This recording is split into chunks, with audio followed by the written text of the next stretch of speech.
पढ़ेंगे highest common factor, जिसको हिंदी में कहते हैं महत्तम समापवर्तक। ठीक है, इसको निकालते कैसे हैं ये बाद में हम लोग करेंगे, लेकिन ये होता क्या है सबसे पहले ये जानिए। ठीक है, अच्छा महत्तम का मतलब क्या होता है? हाईएस्ट। हाईएस्ट मतलब सबसे बड़ा। समा मीन्स कॉमन, जो दोनों में हो या तीनों में हो, और एक लास्ट टर्म आता है अपवर्तक, जिसे हम इंग्लिश में कहते हैं फैक्टर। ठीक है, तो इसमें बात किसकी हो रही है? फैक्टर की हो रही है। ठीक है, तो सबसे पहले उदाहरण से हम समझते हैं। जैसे एक संख्या ले लो 8। एक संख्या ले लो 8। ठीक है, अब 8 के फैक्टर कौन कौन आएंगे? 8 के फैक्टर वो सभी संख्याएं होंगी जो 8 को पूरी तरीके से विभाजित करेंगी। ठीक है, कौन कौन से फैक्टर आएंगे? 1, 2, 4 और 8। ये सभी संख्याएं 8 को पूरी तरीके से विभाजित करेंगी, मतलब ये क्या हो गई? 8 की फैक्टर हो गई। ठीक है, अच्छा एक दूसरी संख्या लो 12। इसके फैक्टर क्या क्या होंगे?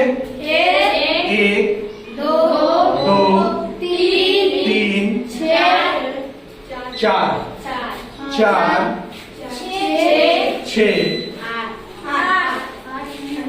8 क्या 12 को डिवाइड करेंगे? नहीं। ठीक है, तो क्या हो जाएगा? 12।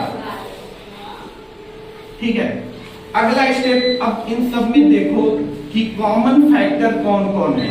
दोनों में कॉमन फैक्टर कौन कौन है? ठीक है, एक भी कॉमन है दोनों में? Yes sir. 2 भी कॉमन है? Yes sir. 2 भी कॉमन है। इसके बाद क्या कॉमन है? 4 कॉमन है। ठीक है, बात किसकी हो रही है? हाईएस्ट कॉमन फैक्टर की। ठीक है, अच्छा सबसे पहले देखो कॉमन फैक्टर में कौन कौन है? 1 है, 2 है और 4 है। लेकिन इन सभी में सबसे बड़ा कॉमन फैक्टर क्या है? इन सभी में सबसे बड़ा कॉमन फैक्टर क्या है? कॉमन फैक्टर जो दोनों में हो और सबसे बड़ा हो क्या है? 4।